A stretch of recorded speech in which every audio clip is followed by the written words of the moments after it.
Magic അവനിലേക്ക് സ്വാഗതം. അപ്പം നമ്മൾ ഈ വേനൽക്കാലത്ത് ധാരാളം ജ്യൂസുകളെല്ലാം കഴിച്ചും ഉണ്ടാക്കിയും മറ്റുള്ളവർക്ക് കൊടുത്തും ഒക്കെ ഇങ്ങനെ തള്ളി നീക്കുകയാണെന്നേ പറയാൻ പറ്റുള്ളൂ. കാര്യം സമ്മർ ടൈം നമ്മൾ ആരും എൻജോയ് ചെയ്യാറില്ല. നമുക്കൊന്നും അത്ര ഇഷ്ടമുള്ളൊരു കാലാവസ്ഥയിലൂടെ അല്ല ഇപ്പോൾ കടന്നു പോയിക്കൊണ്ടിരിക്കുന്നത്. എങ്കിലും എല്ലാ ദിവസവും നമ്മൾ ജ്യൂസ് കുടിക്കണം, നിർബന്ധമായിട്ടും ധാരാളം എന്താ പറയുക പാനീയങ്ങൾ ഏതെങ്കിലും തരം. അപ്പോൾ ജ്യൂസ് വില കൂടിയ ജ്യൂസ് തന്നെ വേണമെന്നില്ല, നാരങ്ങ വെള്ളമാണെങ്കിലും ആകാം, അതല്ലെങ്കിൽ പ്ലെയിൻ വാട്ടർ ആകാം, കഞ്ഞിവെള്ളമായാലും മതി, എന്താണെങ്കിലും കുഴപ്പമില്ല. ധാരാളം പാനീയങ്ങൾ കുടിക്കുക എന്നുള്ളത് നിർബന്ധമാണ്. അതൊക്കെയാണെങ്കിലും നമ്മളുടെ വീട്ടിൽ ഇപ്പോൾ ജ്യൂസ് ഐറ്റംസ് മാത്രമേ ഉള്ളൂ, അങ്ങനെയൊന്നും അല്ലല്ലോ അല്ലേ. പലതരം വിഭവങ്ങൾ ഇപ്പോഴും നമ്മൾ തയ്യാറാക്കണം. കാര്യം നമ്മൾക്ക് എന്തായാലും രാവിലെ കാപ്പി ഉണ്ടാക്കണം, പിന്നെ ഉച്ചയ്ക്ക് ഊണിൻ്റെ കൂടെ എന്തെങ്കിലും കറികൾ ഉണ്ടാക്കണം, പിന്നെ അതുപോലെ ചോറ് കറികൾ, പിന്നെ രാത്രി എന്തെങ്കിലും വിശേഷ അവസരങ്ങളാണെങ്കിൽ അതങ്ങനെ, വീട്ടിൽ അതിഥികൾ വന്നാൽ അങ്ങനെ. എന്നാലും നമ്മളുടെ പാചക പരീക്ഷണങ്ങൾ കാലാവസ്ഥയ്ക്കൊക്കെ അതീതമായി നിൽക്കുന്നൊരു കാര്യമാണ്. ഏത് ക്ലൈമറ്റിലാണെങ്കിലും വീട്ടമ്മമാർക്ക് വ്യത്യസ്തമായ വിഭവങ്ങൾ പരീക്ഷിക്കാൻ ഇഷ്ടം തന്നെയാണ്. അതുകൊണ്ട് തന്നെ നമ്മളും ഒട്ടും പിന്നിലേക്ക് പോകുന്നില്ല, പുതിയ പുതിയ വിഭവങ്ങളുമായി നിങ്ങളുടെ അടുത്തേക്ക് എത്തുകയാണ്. അപ്പോൾ ഇന്ന് നമ്മൾ ഒരു ചിക്കൻ ഐറ്റമാണ് ചെയ്യാൻ പോകുന്നത്. ചിക്കൻ കൊണ്ടുള്ള വിഭവങ്ങൾ കണ്ടിട്ട് കുറച്ച് ദിവസമായില്ലേ. അപ്പോൾ എന്തായാലും ഒരു സ്പെഷ്യൽ ചിക്കൻ മാജിക് അവനിലൂടെ ഞാൻ തയ്യാറാക്കാൻ പോവുകയാണ്. അപ്പോൾ ഇന്നത്തെ നമ്മളുടെ ചിക്കൻ എന്ന് പറഞ്ഞാൽ സിമ്പിളാണ്, വളരെ ലളിതമായി ചെയ്യാൻ പറ്റുന്ന ഒരു കാര്യം. ഒരുപാട് വഴറ്റലും കാര്യങ്ങളും ഒന്നുമില്ല, പെട്ടെന്ന് എല്ലാം കൂടി ചേർത്തൊരു മാരിനേഷൻ, അത് കഴിഞ്ഞൊരു പാചകം, എല്ലാം ഒന്ന് വേവിച്ചെടുക്കുക, അതാണ് പ്രധാനമായിട്ട് ഇതിലുള്ളത്. അപ്പോൾ ഏറ്റവും എളുപ്പത്തിൽ ചെയ്യാൻ പറ്റുന്ന വളരെ വ്യത്യസ്തമായ രുചികരമായ ഒരു ഐറ്റമാണിത്. ഇതിൻ്റെ പേര് പറയട്ടെ, ദഹി ചിക്കൻ എന്ന് വേണമെങ്കിൽ പറയാം, അല്ലെങ്കിൽ തൈര് കോഴി എന്നും പറയാം. അപ്പോൾ തൈര് കോഴി എന്ന് പറയുമ്പോൾ തൈരിനാണ് ഇവിടെ പ്രാധാന്യം. അപ്പോൾ ദഹി ചിക്കൻ അല്ലെങ്കിൽ തൈര് കോഴി. അപ്പോൾ നമ്മളുടെ തൈര് കോഴി എങ്ങനെയാണ് തയ്യാറാക്കുന്നത് നോക്കാം. ഇതിനുള്ള ചേരുവകൾ എന്തൊക്കെയാണെന്ന് നോക്കാം. ചിക്കൻ ഒരു ഇടത്തരം ഏകദേശം 1.5 കിലോ തൂക്കമുള്ളത് 25 കഷ്ണങ്ങളായി മുറിച്ചത്. സവാള 4 വലുത് നീളത്തിലുള്ള കഷ്ണങ്ങളായി മുറിച്ചത്. ഇഞ്ചി അരച്ചത് 2 ടേബിൾ സ്പൂൺ, വെളുത്തുള്ളി അരച്ചത് 1.5 ടേബിൾ സ്പൂൺ, പട്ട 2 വലിയ കഷ്ണം, ഗ്രാമ്പു 6 എണ്ണം, ഏലക്ക 8 എണ്ണം, വഴണയില 1 വലുത്, മഞ്ഞൾപ്പൊടി 1/2 ടീസ്പൂൺ, മുളക് പൊടി 4 ടീസ്പൂൺ, മുഴുവൻ മല്ലി തരിതരിപ്പായി പൊടിച്ചത് 2 ടേബിൾ സ്പൂൺ, പച്ചമുളക് 6 എണ്ണം 2ആയി പിളർന്നത്, അധികം പുളിയില്ലാത്ത തൈര് 2 കപ്പ്, പശുവിൻ നെയ്യ് 2 ടേബിൾ സ്പൂൺ, ഉപ്പ് ആവശ്യത്തിന്. അപ്പം നമ്മളുടെ തൈര് കോഴി എങ്ങനെയാണ് തയ്യാറാക്കേണ്ടതെന്ന് അറിയണ്ടേ. അപ്പം തൈര് നമ്മൾക്ക് 2 കപ്പ് തൈര് വേണം. അധികം പുളിയില്ലാത്ത വീട്ടിൽ ഒഴിച്ച തൈരാണെങ്കിൽ ഏറ്റവും നല്ലത്. കോഴിയാണെങ്കിൽ നമ്മൾ ഒരു 1.5 കിലോ സൈസിലൊരു കോഴി എടുത്തിട്ട് അത് പിന്നെ കഷ്ണങ്ങളായി ഒരു 20-25 പീസസ് ആയിട്ട് മുറിക്കുക, നന്നായിട്ട് കഴുകി വൃത്തിയാക്കി എടുക്കുക. അപ്പോൾ ഇതെല്ലാം ഇവിടെ റെഡിയാണ്. എന്നിട്ട് ആദ്യം നമുക്ക് ചിക്കൻ, ഞാനിപ്പോൾ 25 പീസസ് 25 കഷ്ണങ്ങളായിട്ടാണ് മുറിച്ചിരിക്കുന്നത്.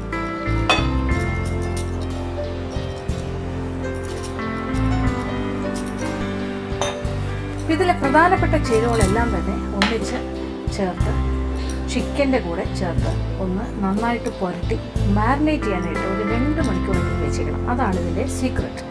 ഇതിന് രുചി പകരുന്ന ഒരു പ്രധാന കാര്യം അതാണ്. അപ്പോൾ വഴറ്റലൊന്നും ഇല്ലയെന്ന് ഞാൻ നേരത്തെ തന്നെ പറഞ്ഞു. അപ്പോൾ എല്ലാം കൂടി യോജിപ്പിച്ചിട്ട് കുറച്ച് നേരം വെച്ചേക്കണം, അതാണ് പ്രധാനം.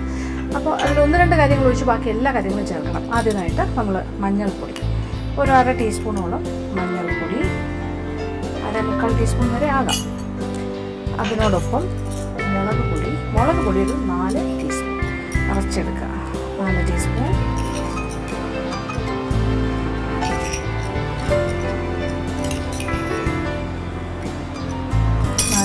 മുളക് പൊടിയും, പിന്നെന്താ, അപ്പോൾ വെളുത്തുള്ളി അരച്ചത് 1.5 ടേബിൾ സ്പൂൺ, ഇഞ്ചി അരച്ചത് 2 ടേബിൾ സ്പൂൺ ചേർക്കുന്നു, 2 ടേബിൾ സ്പൂൺ ജിഞ്ചർ പേസ്റ്റ്. അപ്പം വെളുത്തുള്ളി അരച്ചത്, അതായത് ഗാർലിക് പേസ്റ്റ്, അത് നമ്മൾ 1.5 ടേബിൾ സ്പൂൺ ആണെങ്കിൽ ഇഞ്ചി അരച്ചത് ജിഞ്ചർ പേസ്റ്റ് 2 ടേബിൾ സ്പൂൺ. പിന്നെ വേണ്ടത് പച്ചമുളക് 6 എണ്ണം 2ആയി പിളർന്നത്,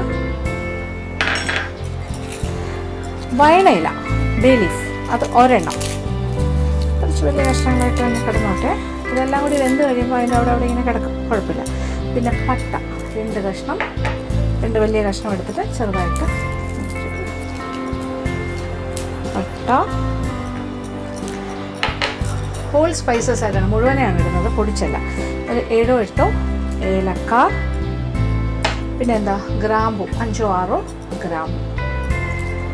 ഇതിനൊന്നൊരു കണക്കില്ല, 6, 7, 8 എന്നൊക്കെ ഞാൻ പറയുന്നതേ ഉള്ളൂ, ഇഷ്ടാനുസരണം ചേർക്കാം. പിന്നെന്താ വേണ്ടത്, പിന്നെ ആവശ്യത്തിനുള്ള ഉപ്പ്,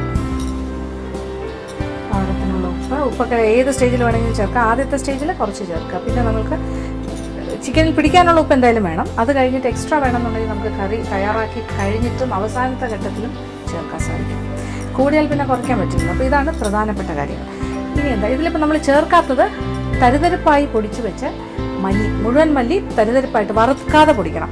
മല്ലിപ്പൊടിയല്ല, നമ്മൾ തന്നെ മുഴുവൻ മല്ലി എടുത്തിട്ട് മിക്സിയിൽ ഇട്ടിട്ടൊന്ന് പൊടിക്കുക. 2 ടേബിൾ സ്പൂൺ എടുത്തിട്ടൊന്ന് പൊടിച്ചെടുക്കുക തരിതരിപ്പായിട്ട്. അത് മാറ്റി വയ്ക്കുക, അതിപ്പോൾ വേണ്ട. നെയ്യും നമ്മളിതിൽ ചേർത്തില്ല. ബാക്കി ഇതിൻ്റെ ആവശ്യമുള്ള ഏകദേശം എല്ലാ ചേരുവകളും ആയി കഴിഞ്ഞു.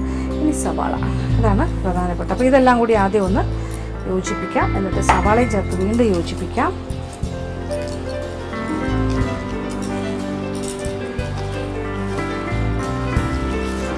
ഈ കാര്യങ്ങൾ. അപ്പോൾ ഇതിൽ ഇഞ്ചി, വെളുത്തുള്ളി 2 ടേബിൾ സ്പൂൺ ഇഞ്ചി അരച്ചത്, 1.5 ടേബിൾ സ്പൂൺ വെളുത്തുള്ളി അരച്ചത്, ഒരു വയണയില, പട്ട, ഗ്രാമ്പൂ, ഏലക്ക 8 എണ്ണം ചേർത്തു, ഗ്രാമ്പൂ 6 എണ്ണം, പട്ട 2 കഷ്ണം, പിന്നെ 6 പച്ചമുളക് 2 പിളർന്നതും, മഞ്ഞൾപ്പൊടി 1/2 ടീസ്പൂൺ ചേർത്തു, പിന്നെ മുളക് പൊടി 4 ടീസ്പൂണും ചേർത്തു. കുറച്ച് ഉപ്പും ചേർത്തിട്ടുണ്ട്. ഏകദേശം എല്ലാ കാര്യങ്ങളും ചേർത്തു. ഇതിനോടൊപ്പം നമ്മൾ സവാള 4 സവാള നീളത്തിലുള്ള കഷ്ണങ്ങൾക്ക് അരിയുക, അതും കൂടി ചേർക്കണം. അതും ഇതിൻ്റെ കൂടെ യോജിപ്പിക്കണം. ഇത് കൂടാണ്ട് ഇനിയാണ് നമ്മൾ തൈരും കൂടി ചേർക്കുന്നത്. സവാള ഒന്നും നമ്മൾ വഴറ്റിയല്ല ചേർക്കുന്നത്, അതാണ് അതിൻ്റെ ഒരു ഗുണം. നമുക്ക് ഒരു പാടുമില്ല, എല്ലാം കൂടി ഒന്ന് യോജിപ്പിച്ചാൽ മാത്രം മതി. ഇനി തൈര് 2 കപ്പ് തൈര് ഞാൻ അളന്നെടുത്തതാണ്. അപ്പോൾ ഇത് നമ്മുടെ തൈര് ചിക്കനാണ്, അതുകൊണ്ട് അത്രയും തൈര് നമ്മൾ ചേർക്കുന്നു. 2 വലിയ കപ്പ്, 240 ml കപ്പാണ് ഞാൻ ഉപയോഗിക്കുന്നത്. അങ്ങനെ 2 കപ്പ്.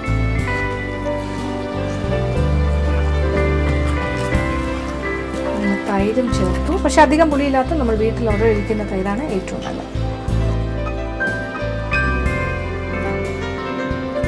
ഇനി ഇതൊരു സൈഡിലേക്ക് മാറ്റി വയ്ക്കുക. 2 hours, 2 മണിക്കൂറെങ്കിലും ഇരിക്കണം എന്നാണ് പറയേണ്ടത്. കാര്യം 2 മണിക്കൂർ ഇരിക്കുമ്പോൾ അത്രത്തോളം ഇത് നന്നായിട്ട് പിടിച്ചിരിക്കും. കുറച്ചുകൂടെ കൂടുതൽ സമയം ഇരുന്നാലും കുഴപ്പമൊന്നുമില്ല. അപ്പോൾ ഒരു 2 hours മാരിനേഷൻ ഞാൻ വെച്ചിരിക്കുകയാണ്. 2 മണിക്കൂർ ഇതൊന്ന് പിടിച്ച് വരട്ടെ മസാല. എന്തായാലും 2 മണിക്കൂർ കഴിഞ്ഞിട്ട് നമ്മൾ പക്ഷേ കാണുന്ന ഉടനെ കാണും കേട്ടോ. 2 മണിക്കൂർ വെയിറ്റ് ചെയ്യേണ്ട. പക്ഷേ ഞാനൊരു 2 മണിക്കൂർ സമയം ഇത് മാറ്റി വയ്ക്കും. അത് കഴിഞ്ഞിട്ട് തിരിച്ചു വരാം. അതുവരെ ഷോർട്ട് മാജിക്. അപ്പോൾ നമ്മളുടെ ചിക്കൻ ഇപ്പോൾ 2 മണിക്കൂർ സമയം മാരിനേറ്റഡായി മസാലയൊക്കെ പിടിച്ചിരിക്കുവാണ്. ഇനി നമ്മൾ എന്താ ചെയ്യാൻ പോകുന്നത്? ഇനി അടുത്തത് ചെയ്യേണ്ടത് അടുപ്പ് കത്തിച്ച് ഒരു പാത്രം അടുപ്പിലേക്ക് വയ്ക്കുക. നമ്മൾ 2 കാര്യങ്ങൾ ഇതിൽ ചേർത്തിട്ടില്ല, ബാക്കി എല്ലാ കാര്യങ്ങളും ഇതിൽ ചേർത്തതാണ്. ഇനി നമ്മൾ ആ 2 കാര്യമാണ് ഇനി ചേർക്കേണ്ടത്. അപ്പോൾ ഈ പാത്രത്തിലേക്ക്, ഇതിൽ നമ്മൾ എണ്ണയിലല്ല ചെയ്യുന്നത്, അല്പം നെയ്യിൽ തന്നെയാണ്. അതൊരു പ്രത്യേക സ്വാദായിരിക്കും. ഒരു 2 ടേബിൾ സ്പൂൺ നല്ല പശുവിൻ നെയ്യ്, 2 ടേബിൾ സ്പൂൺ നെയ്യ് ഒഴിക്കുക. അത് നന്നായിട്ട് ചൂടായി കഴിയുമ്പോൾ എടുത്തു വെച്ചിരിക്കുന്ന മല്ലി, ഇത് മുഴുവൻ മല്ലി 2 ടേബിൾ സ്പൂൺ എടുക്കും. എന്നിട്ട് വറുത്തൊന്നുമില്ല, അല്ലാതെ തന്നെ പച്ചമല്ലിയാണ് നമ്മൾ മിക്സിയിലിട്ട് ഞാനൊന്ന് തരിതരിപ്പായി പൊടിച്ചെടുത്തു. ഇപ്പോൾ ഏകദേശം ഒരു 2-2.5 ടേബിൾ സ്പൂൺ ഉണ്ടാകും. ഇത് 2 ടേബിൾ സ്പൂൺ കറക്റ്റ് അളന്നെടുത്തിട്ട് പൊടിച്ചതാണ് മല്ലി. അപ്പോൾ അതിന് നമ്മൾ ഈ നെയ്യൊന്ന് ചൂടാക്കി അതിലിട്ടൊന്ന് ചെറുതായിട്ട് വഴറ്റണം, ഒന്ന് മൂപ്പിക്കുക. നെയ്യ് മൂത്ത് വരുന്നു, നല്ല മണം. ഇതിലേക്ക് തരിതരിപ്പായി പൊടിച്ച മല്ലി. അപ്പോൾ ഇതിനെ മല്ലിപ്പൊടി എന്നങ്ങനെ പറയാൻ പറ്റില്ല, അതുകൊണ്ട് ഇങ്ങനൊരു പ്രത്യേക തരിയോടുകൂടി ഇങ്ങനെ ചതച്ചെടുത്ത മാതിരിയാണ്. പക്ഷേ ഡ്രൈ ആയിട്ട് പൊടിച്ചു, നല്ല മണം. നല്ല മല്ലി ഇങ്ങനെ മൂക്കുന്നൊരു മണം വന്നു തുടങ്ങി. ഇനി ഇതിലേക്ക് ചിക്കൻ, ഇച്ചിരി ഏറെ ഉണ്ട്, കാര്യങ്ങളെല്ലാം കൂടി ചേർത്ത് നമ്മൾ മാരിനേറ്റ് ചെയ്തതല്ലേ. ചിക്കൻ അതിൻ്റെ മസാലയോടുകൂടി ഇതിനകത്തേക്ക് ചേർക്കും.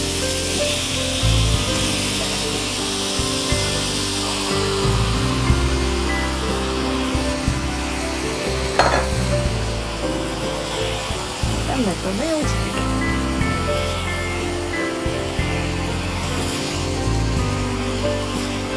ചെറുതായിട്ടൊന്ന് വഴറ്റണം.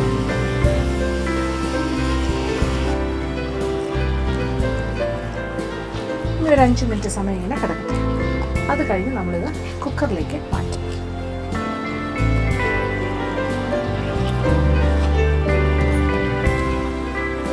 അപ്പോൾ അടുപ്പിലിട്ട് ഒരു 5 മിനിറ്റ് ഇങ്ങനെ വഴറ്റിയപ്പോൾ ചെറുതായിട്ട് ആവി കയറി തുടങ്ങി. കണ്ടില്ലേ, ഇങ്ങനെ ആവിയെല്ലാം വന്നു തുടങ്ങി. എല്ലാ കാര്യങ്ങളും ഒന്നിച്ച് നന്നായി യോജിച്ചു. മറ്റൊന്നും ചെയ്യാനില്ല. ഇനി നമ്മൾ കുക്കറിലേക്ക് മാറ്റാം. അതേ അടുപ്പിലേക്ക് തന്നെ പാത്രം വയ്ക്കാം. എന്നിട്ട് ഇതെല്ലാം കൂടി ചിക്കനും ബാക്കി കാര്യങ്ങളെല്ലാം കൂടി ചേർത്ത് കുക്കറിലേക്ക് മാറ്റും.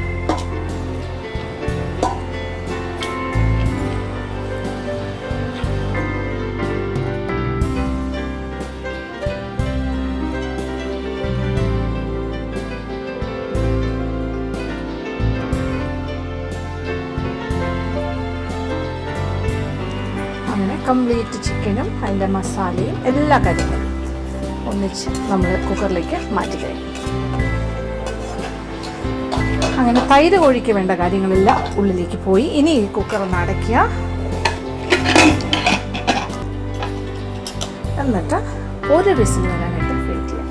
അപ്പം എന്തായാലും കാര്യങ്ങളെല്ലാം മനസ്സിലായല്ലോ. എങ്കിലും ഞാൻ ചെയ്താൽ എല്ലാ കാര്യങ്ങളും കുക്കറിലേക്ക് മാറ്റി കഴിഞ്ഞു. അപ്പോൾ ഒരു വിസിലിന് വേണ്ടി വെയിറ്റ് ചെയ്യുക. അതുവരെ ഷോർട്ട് മാജിക്.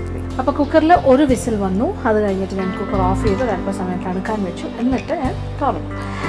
ഇപ്പോൾ ഇച്ചിരി ചാറോടുകൂടി കുറച്ച് ലൂസ് ചാറായിട്ടാണ് ഇരിക്കുന്നത്. എന്തായാലും ചിക്കനൊക്കെ വെന്തിട്ടുണ്ട്. ചാറ് ഇച്ചിരി കുറുകിയ ചാറല്ല, കുറച്ച് വെള്ളം പോലെ. അപ്പോൾ ഇനി എന്താ ചെയ്യേണ്ടത്? ഇനി വീണ്ടും അടുപ്പ് കത്തിച്ച് ഇത് ഒരു പരന്ന പാത്രത്തിലേക്ക് നമ്മൾ മാറ്റി ഒന്നുകൂടി ഒന്ന് തിളപ്പിച്ച് ചാറൊന്ന് കുറുക്കിയെടുക്കണം.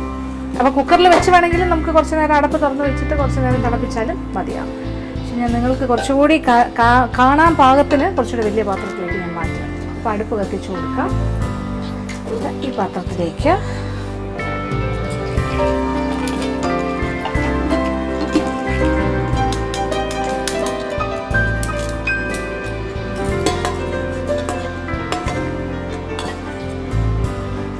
ചിക്കൻ അതിൻ്റെ ചാറോടുകൂടി ചേർത്ത്. അപ്പോൾ കുറച്ച് ലൂസായിട്ടുള്ളൊരു ചാറാണ്. ഇനി ഇതൊന്ന് കുറുകണം. നല്ലൊരു മണമാണ്, വ്യത്യസ്തമായൊരു മണമാണ്. സാധാരണ ഒരു ചിക്കൻ കറിയുടെ മണമല്ല, ഇതൊരു നോർത്ത് ഇന്ത്യൻ സ്റ്റൈൽ ചിക്കനാണ്. എസ്പെഷ്യലി ചപ്പാത്തിക്കൊക്കെ നല്ലൊരു കോമ്പിനേഷൻ ആയിരിക്കും. എന്തായാലും നമ്മളുടെ തൈര് കോഴി അഥവാ ദഹി ചിക്കനിൻ്റെ റെഡിയായി കഴിഞ്ഞു. ഇങ്ങനെ വെള്ളയിലേക്ക് എണ്ണ ഇങ്ങനെ തെളിഞ്ഞ് വരും. അത് കോഴിയുടെ എണ്ണയും നമ്മൾ 2 ടേബിൾ സ്പൂൺ നെയ്യാണ് ഇതിൽ ചേർത്തിരിക്കുന്നത് വഴറ്റാനായിട്ട് കാര്യങ്ങൾ. അതാണ് ഇതിലേക്ക് ഇതിന് പ്രത്യേക ഫ്ലേവറെല്ലാം കൊടുക്കുന്നത്. എല്ലാം അപ്പോൾ വഴറ്റലൊന്നും ഇല്ലാണ്ട് തന്നെ നമ്മളൊരു ചിക്കൻ തയ്യാറാക്കിയിരിക്കുകയാണ്. അപ്പോൾ ഇനി നമുക്ക് തീ ഓഫ് ചെയ്യാം. അപ്പോൾ ഇനി നമുക്ക് എന്താ ചെയ്യണ്ടേ? വിളമ്പുന്ന പാത്രത്തിലേക്ക് മാറ്റാം.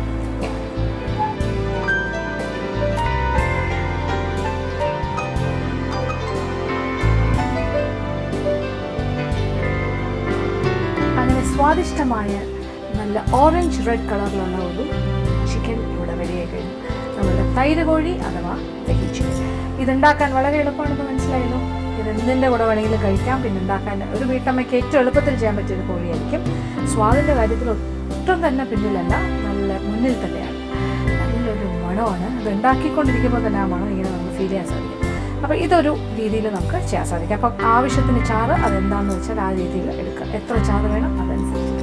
അപ്പോൾ തീർച്ചയായിട്ടും പരീക്ഷിക്കുക. ഇതെല്ലാവർക്കും ഇഷ്ടം.